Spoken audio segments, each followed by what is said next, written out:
Mbasuhuze mbifurize kugira igitondo cyiza cya tariki ya 11 z'ukwezi kwa 12 na 2025 abari imbere mu gihugu cy'u Rwanda ndabizi neza ko meze neza abari hanze y'igihugu cy'u Rwanda by'umwihariko mu karere k'ibiyaga bigari mu gihugu cy'u Burundi, Uganda, Tanzania ndetse na Repubulika ya Demokarasi ya Kongo namwe dukurikiye mu bihugu bitandukanye byo ku mugabane wa Afurika mugabane itandukanye mu Burayi bari muri Belgique batwereka kenshi cyane ko badukurikiye mu Faransa ibihugu nka Denmark hanyuma kandi abari muri Leta Zunze Ubumwe za Amerika, Canada mwese ndabifuriza gukomeza kugira ibihe byiza ari nako mbaye ikaze muri gahunda z'amakuru ndetse n'ibiganiro byacu.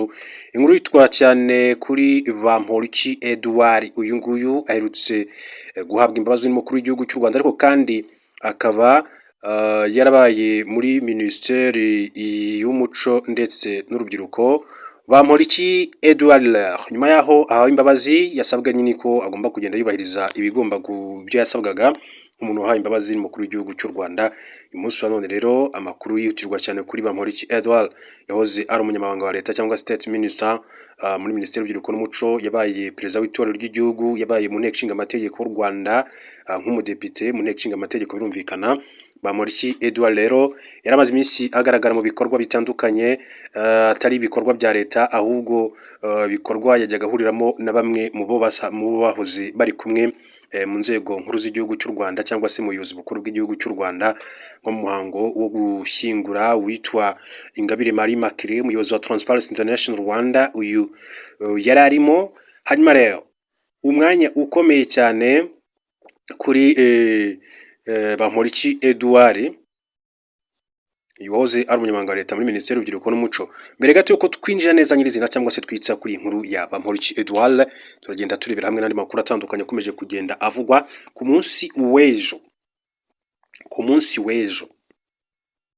w'ejo hashize tariki ya 10 ukwezi kwa 10 na 2025 witwa Olivier Nduhungirehe, uyu ni Ministre w'Ububanyi n'Amahanga n'Ubutwererane akaba umukuru wa diplomasi y'u Rwanda, yavuze amagambo akomeye cyane mu kiganiro yagiranye na RTV cyangwa se na RBA, Rwanda Broadcasting Agency, itangazamakuru cya leta. Yavuze amagambo akomeye cyane. Uyu Ministre w'Ububanyi n'Amahanga n'Ubutwererane Olivier Jean Patrick Nduhungirehe yatangaje ko bitumvikana kubona amahanga yegeka u Rwanda na FC23 bijyanye n'intambara yakajije umurego mu burasirazuba bwa Repubulika ya Demokarasi ya Kongo, nyamara bakirengagiza ukuri bazi neza ko ari ibitero bigabwa n'indege za FARDC, yaba indege zisanzwe yaba izitagira abapilote za drone n'ingabo z'igihugu cy'u Burundi. Hashize icyumweru u Rwanda na RDC bisinya amasezerano y'amahoro n'ubufatanye mu bukungu yashyiriweho umukono i Washington DC tariki ya 4 Ukuboza 2025. Ayo masezerano yasinywe mu gihe ingabo za RDC zari zatangiye kugaba ibitero by'indege na drone ku birindiro bya AFC23 mu bice igenzura, nayo ikarasa yitabara.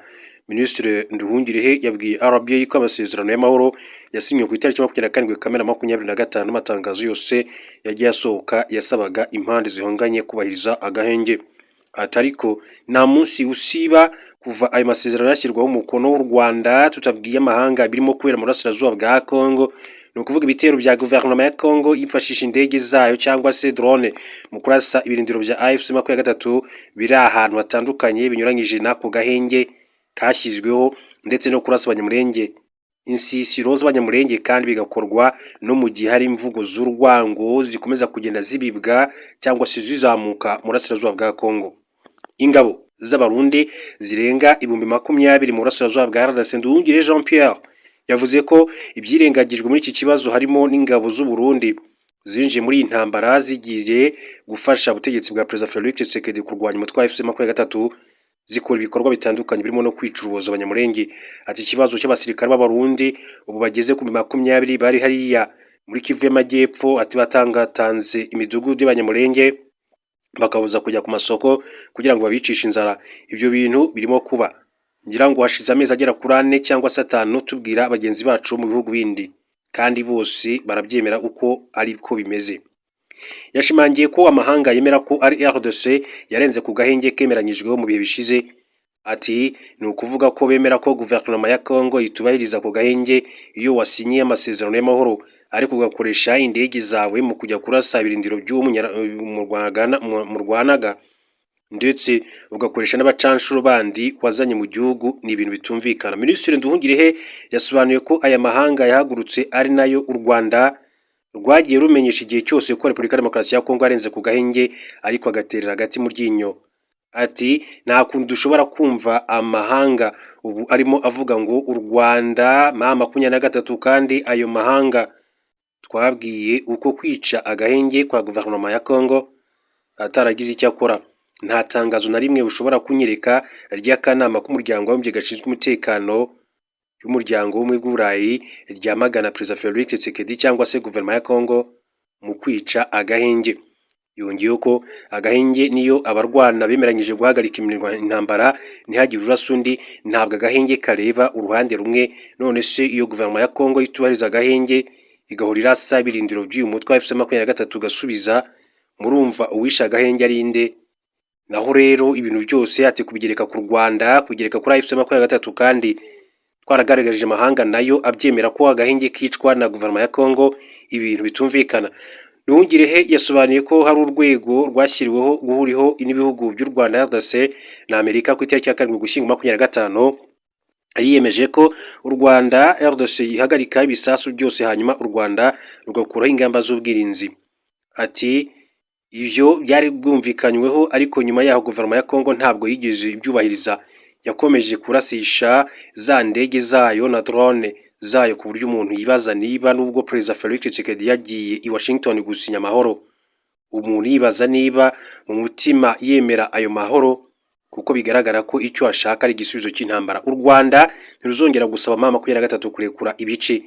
Mu ijoro ryo ku itariki ya 9 Ukuboza 2025 hamaze gusakara inkuru y'uko umujyi wa Uvira wafashwe na FC23. Ibihugu by'i Burayi na Amerika ya ruguru byashohoye kandi itangazo iyo by'uburari rigereka intambara ku Rwanda nyamara rutari mu mpande zirwana.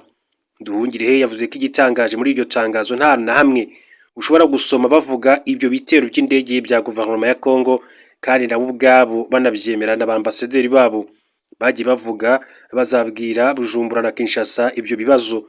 Hari icyo kibazo rero batavuze, ati nta n'ahantu na hamwe ushobora ati by'ingabo z'u Burundi ati nibyo zikora muri Kivu y'Amajyepfo. Ati kuri iryo tangazo rivuga M23 rikavuga u Rwanda, ni itangazo ritari rikwiye guhabwa agaciro kuko ni itangazo ridahuye n'ukuri kubirimo kuba murasirazuba bwa Kongo, ndetse ridahuye n'ibyo ubwabo bemera kuko abo bose nta n'umwe uvuyemo bemera ko ibyo bitero by'indege ari ikibazo. Ibyo nabyo tuzabibabaza, tubabaze impamvu basohora itangazo ridahuye n'ukuri kandi ridahuye n'ibyo ubwabo bemera kandi banatubwira. Nduhungirehe yavuze ko muri 2024 nubwo M23 yari yararafashe teritwari ya Warikare, amahanga yasabye u Rwanda kumvisha uyu mutwe ko warekura ibyo bice urabyemera, ariko nyuma y'ubutegetsi bwa Perezida Felix Tshisekedi buhiga bukware abantu bose bishimiye ko hafashwe na M23 hanyuma barabica. Mbere gato yuko twinjira ku nkuru yacu nyirizina kuri Bamporiki Edouard, uyu nguyu yahawe imbabazi n'umukuru w'igihugu cy'u Rwanda, ategekwa gukomeza kujya yitaba ubushinjacyaha bw'ahatuye. Ati badusabye gusaba abantu kuva muri teritwari bari barimo, ariko abagiyemo bakora ibyaha by'intambara byo kwica abasivili ngo kuko bashyigikiye M23. Ubu ngubu rero ati kongera kudusaba ibintu nk'ibyo urumva ko bidashoboka, kuko twe tudashobora kongera kugira uwo mutwaro wo gusaba abantu kuva ahantu kugira ngo abaturage bari aho hantu baze kwibasirwa n'ingabo za FARDC na FDLR na Wazalendo. Nduhungirehe yasobanuye ko amahanga adakwiye gukomeza kuvanga ikibazo cy'u Rwanda na RDC n'imiryango ya FARDC n'ihuriro bafatanya hamwe na AFC23. Nibabanze basabe ingabo zirenga 20,000 ziri hariya zibasira abanyamurenge zikabagota zikabicisha inzara. Niba ayo mahanga ashaka amahoro, nasabe izo ngabo z'abarundi n'iza Kongo kureka ibyo bitero byo mu kirere by'izo ndege n'izo drone, kuko ari byo bituma uwo mutwe wa M23 usubiza. Aba rero ari amagambo akomeye cyane witwa Olivier Nduhungirehe yakomeje kugenda agarukaho ku munsi w'ejo mu kiganiro yagiranye na RBA.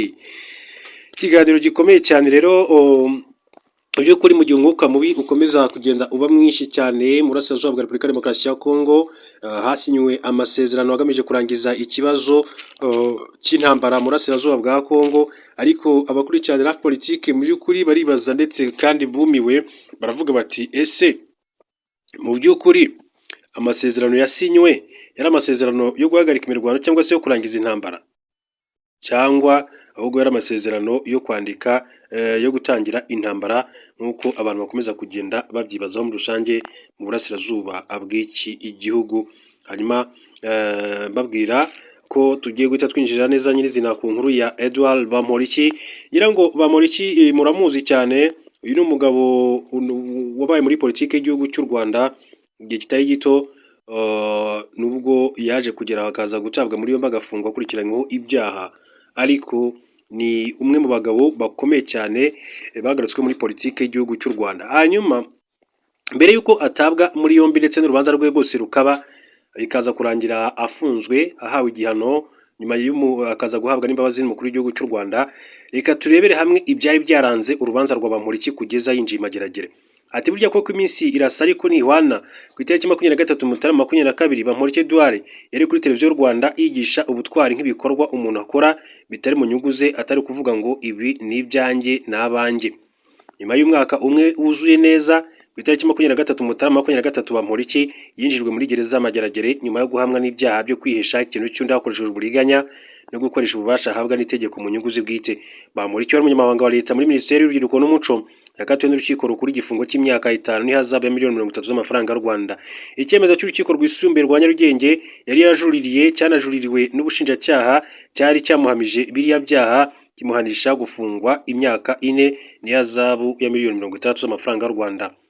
Dosiye Bamporiki yashyikirijwe ubushinjacyaha ku itariki ya 7 Nyakanga 2022 aregwa icyaha cyo gusaba, kwakira cyangwa se gutanga indonke.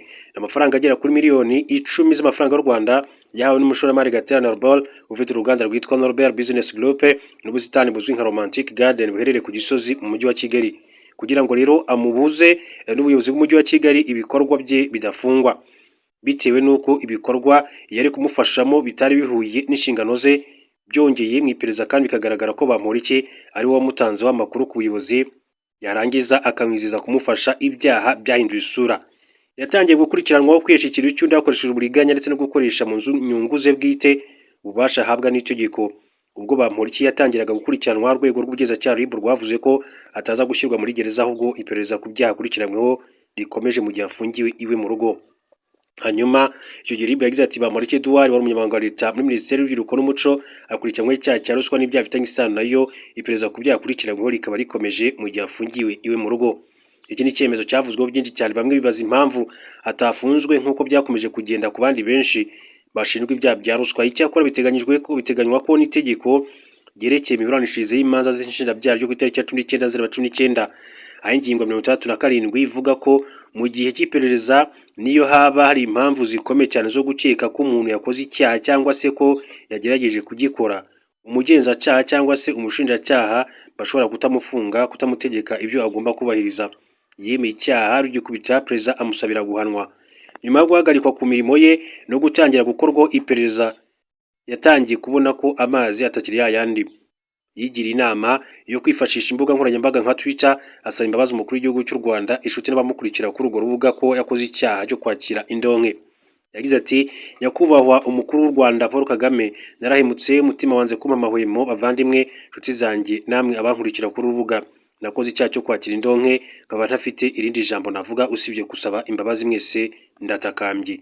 Abantu banyuranye batanze ibitekerezo kuri iyo ngingo, bamwe bakavuga ko akwiye guhanwa, abandi bakamusabira imbabazi. Perezida Paul Kagame nawe yamusubije binyuze kuri urwo rukuta rwa X, aho yabwiraga uwitwa Yumva wasabiye Bamporiki imbabazi ko ibyo avuga byumvikana. Ati ibyo uvuga wowe bifite ishingiro, kutongera gukora ibisa nk'ibyo yakoze bibi bitari uguhora mu bibi ugahora usaba kubabarirwa. Ibyo Bamporiki niko bimeze, hari n'abandi bameze gutyo. Umuntu wese yakora icyaha, ariko no kukirinda birashoboka, guhanwa nabyo birafasha. Akaba rero umukuru w'igihugu cy'u Rwanda yagize ati ibyo uvuga bwose, asubiza uyu witwaga Yumva Jean Paul, yagize ati imbabazi z'Uwiteka nawe yahaye ubutware zikubeho, kandi ntukongere gukora ibisa bityo ukundi. Harimo umukuru w'igihugu yahise agira ati ibyo uvuga wowe bifite ishingiro, kutongera gukora ibisa nk'ibyo yakoze bibi, ati bitari uguhora mu bibi ugahora usaba kubabarirwa. Ibyo Bamporiki niko bimeze, ati hari n'abandi bameze gutyo. Umuntu wese yakora icyaha, ariko no kukirinda birashoboka, ati guhanwa nabyo burya birafasha. Inzira z'ubutabera zarakomeje Bamporiki agezwa imbere y'urukiko rwisumbuye rwa Nyarugenge ngo rumuranishe ku rwego rwa mbere. Yagejejwe mu rukiko akurikiranyweho icyaha cyo kwakira indonke ndetse ubwe yari yaranabyiyemereye, ariko urukiko rwisumbuye rwa Nyarugenge ruza kumuhamya ibyaha bibiri birimo kwihisha ikintu cy'undi hakoreshejwe uburiganya no gukoresha mu nyungu ze bwite ububasha ahabwa n'itegeko. Rwamuhanishije gufungwa imyaka 4 no gutanga ihazabu ya miliyoni 60 z'amafaranga y'u Rwanda, nubwo ubushinjacyaha bwamusabiraga imyaka 20 n'ihazabu ya miliyoni 100 z'amafaranga y'u Rwanda, bituma impande zombi zijurira. Urukiko rukuru rwaburanishije urubanza mu bujurire rwongereye ibihano byari byaha Bamporiki nyuma yo kumuhamya ibyaha byo gukoresha ububasha ahabwa n'itegeko mu nyungu ze bwite. Urukiko rugaragaza ko bitewe no kuba mu rubanza Bamporiki yaragiye yemera ibyaha ndetse akanabisabira imbabazi habonekamo impamvu nyoroshyacyaha ishobora no gutuma ahanishwa igihano gito munsi y'igiteganywa n'amategeko. Ibi byatumye ahanishwa igifungo cy'imyaka igera kuri 5 n'ihazabu ya miliyoni 30 z'amafaranga y'u Rwanda. Bamporiki yatangiye gukurikiranwa nyuma y'umwaka atanze ubuhamya bw'uko yageze i Kigali afite ibiceri 300, ariko yabashije gutera imbere agera ku butunzi bufite agaciro ka miliyari y'amafaranga y'u Rwanda. Ati noneho ugiye gushaka umuntu yahemukiye, yagambaniye, yibye ngo abigereho, byakwira ubushakashatsi watakazamo amafaranga gusa ariko ntabyo wabona. Nyuma y'amezi 10 byamenyekanye ko yakira indonke, ubwo Bamporiki kandi yaburanaga mu rukiko yagaragaje ko amafaranga miliyoni 10 yahawe ngo afunguze umugore wa Gatera Norbert yari agashimwe. Yavuze ko asasiye ko yakira impano irengeje iyo tegeko rimwemerera 100,000 bikamubera ikosa. Ati yongeye na Norbert tuza kuba dutuye Nyamasheke, nkagirira umumaro Norbert mu kibazo afite, nkamuha hafi mu buzima bw'inyamasheke, tibyarangira nkaba mfite ingorane z'amafaranga 1000 akayampa, ntabwo tuba turi mu nkiko. Ariko kuko yangiriye umumaro ku rwego rw'ubuzima turiho, urwego rw'amafaranga dutunze, amafaranga 1000 y'umuturage w'inyamasheke angana na miliyoni 10 z'umuturage w'i Kigali, ibyo byitwa gutanga impano. Kubwe ngo ubunini bw'icyo yamuhaye nibwo bwateye abantu kwibaza uburyo ahabwa impano itazishyurwa miliyoni 10 z'amafaranga y'u Rwanda. Yakomeje abwira umucamanza ati nyakubahwa perezida, ibintu abantu bakwiye kubyumvira mu kuvuga ngo ese Bamporiki iyo ahuye na Norbert banywa mu karu, wajya kureba ugasanga banywa champagne. Rero twe gufata ibintu nka by'abantu banywa mu karu bahana 1000 ngo tuyigire ingorane mu gihe abantu bahana miliyoni 10 banyweye champagne. Nasabye imbabazi, ndagumya no gusaba imbabazi kuko narengeje ayo nagombaga kuba nakwemera, ariko we ntabwo byamuvunye, ni nayo mpamvu rero atabiburana, atabigira n'ikibazo. Inzira imwe rukumbi asigaranye. Bagize bati ikinyamakuru cyandika inkuru cyagize ati kuri ubu yamaze kugezwa muri gereza ya Nyarugenge Imageragere, aho agomba kurangiza igihano yakatiwe n'urukiko. Itegeko rigena ububasha ati bw'inkiko riteganya ko umuntu waburanishijwe n'urukiko rukuru ashobora kujurira ku rwego rwa kabiri mu rukiko rw'ubujurire iyo urubanza rushobora kugira ingaruka ku mutekano w'igihugu ndetse no kuba rwatanzwemo ibihano bidateganyijwe n'amategeko. Ati hari kandi kuba urukiko rwashingiye ku itegeko ritariho, ingingo z'amategeko zitakiriho cyangwa se zaciwe n'urukiko rutabifitiye ububasha n'izindi zinyuranye, ndetse no kuba nibura hatanzwemo igihano kingana n'imyaka 15. Ati cyakora urukiko rw'ubujurire ntirwakira urubanza rw'abaregwa baburanye bemera icyaha cyangwa se batsinzwe imanza mu nzego zombi. Ibi nibyo rero bituma Bamporiki atemerewe kujurira, bivuze ko icyashoboka kuri we ari ugusaba gusubirishamo urubanza ku mpamvu z'akarengane, nabyo byakorwa ari muri gereza. Ati bitabaye ibyo azakomeza kurangiza igihano cyangwa agatekereza gusaba imbabazi Perezida wa Repubulika nyuma yo gukora 1/2 cy'igihano yakatiwe, kuko aribwo yemerewe n'itegeko kuzisaba binyuze mu nyandiko. Bamporiki Edouard yavukiye mu yahoze ari Cyangugu, kuri ubu mu karere ka Nyamasheke. Yageze mu mujyi wa Kigali mu mwaka wa 2000 atagira akora imirimo iciriritse, ndetse avuga ko yacukuye imisarane anakora akazi ko mu rugo. Ni umwe mu bantu bazwi cyane kwirwanaho cyane, ku buryo nyuma yaje kuba intyoza mu mivugo, ajya mu makinamico nk'urunana, aba umudepite, ayobora itorero ry'igihugu, aza kuba n'umunyamabanga wa leta mu Rwanda ushinzwe urubyiruko n'umuco muri iki igihugu cy'u Rwanda. Ngibyo rero ibya Bamporiki Edouard. Hanyuma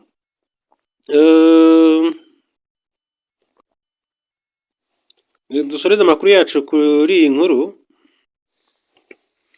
mbabwira ko Minisitiri w'Ububanyi n'Amahanga w'u Rwanda Ambasaderi Olivier Nduhungire yatangaje ko ikibazo u Rwanda rufitanye n'u Burundi ari cy'umutekano kuko bufatanya n'umutwe w'iterabwoba FDLR ufite intego yo gukomeza guhungabanya umutekano w'igihugu no gukomeza jenoside mu Rwanda.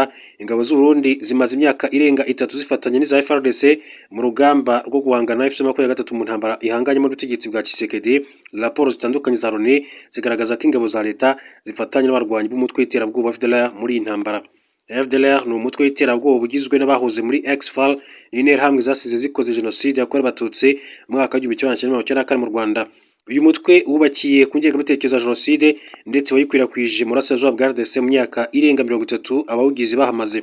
Minisitiri Nduhungirehe yabajijwe niba na RBA niba Burundi butera inkunga umutwe wa FDLR yasubije ko bifatanya. Ati Burundi ntabwo butera inkunga FDLR ahubwo burafatanya. Burundi bufatanya na FDLR ati kuko ni ihuriro rimwe. FARDC ifatanya na FDLR igafatanya n'ingabo z'u Burundi igafatanya n'abacanshuro bose ni ihuriro rimwe. Nduhungirehe yavuze ko muri Kivu y'Amajyepfo habarizwa ingabo z'u Burundi zirenga mu 20 zari zarafungiye abanyamulenge mu mazu yabo ku buryo badashobora kujya ku masoko ndetse no mu bindi bikorwa byatuma bibeshaho.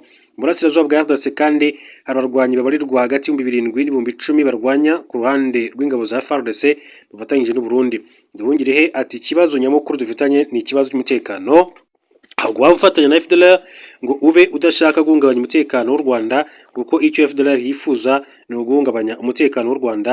Kandi ribuka muri 2023 mu gihe cy'amatora muri Repubulika ya Demokarasi ya Kongo, Perezida Felix Tshisekedi yavugiye mu nama za politike cyangwa se kuri radio na televiziyo ko ngo afite umugambi wo gutera ibisasu i Kigali ngo adashyize umusirikare n'umwe ku butaka kandi ngo akaba azafasha urubyiruko rw'u Rwanda no guhirika ubutegetsi bwo mu Rwanda.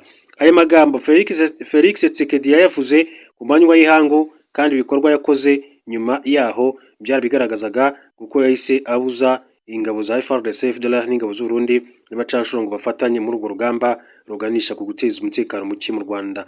Ati ibi bintu byose rero bibangamiye umutekano mu karere.